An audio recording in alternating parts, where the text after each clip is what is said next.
Alright mga master, so welcome back sa ating channel. Okay, balik continuation tayo ngayon dito sa taas ng pagbububong.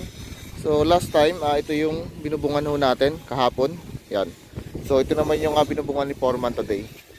So bali tapos na mga master yung pagbubong natin. Bali gagawin na lang dito is magkakasan na lang tayo ng gutter dito sa side. Ayan. So puro gutter na lang yung kakasan natin dito, tsaka flashing. So pa-flashing na. Yan, after ng gutter natin. Yan. So dito isa nagkakabit na tayo ng flashing sa side. So kulay brown yan para hindi halata.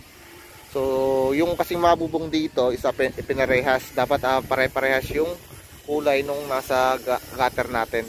So yung bubong naman sa blue, so hindi naman siya makikita kasi yung klebe ng ating bubong ay ano lang, mababa lang. So yun, bali baba tayo. Okay, so dito na tayo sa baba. Bali ito yung ating bubong. So ito yung binubungan natin today. So ito yung taas natin. Ayan.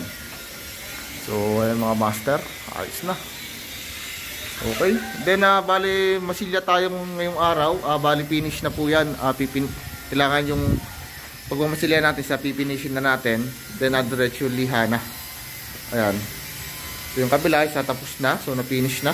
So papalihan na lang natin by tomorrow yan. Ayan mga master. Okay. So dito rin minamasilyahan na rin natin. Pampatong na, pangatlong patong na, hanggang 4. So sa baba naman mga master, bali ito tapos na kanina. Finish na to. Itong ating walling dito. So lilihain na ho yan. Bali pa-primer na lang after na lihain natin. Then isa pa rito sa loob naman. So ito mga master, bali sa may part ng panel natin, isa tapos na rin siya masilyahan. Hanggang 3 hanggang 4 na patong tayo. Ayan. So bali okay na yan. Lilihain na lang. Then pintura na.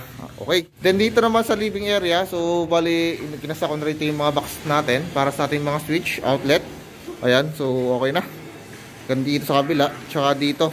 Tsaka din yung mga outlet sa speaker wire. Ayan. So okay na rin. So mga special outlet natin.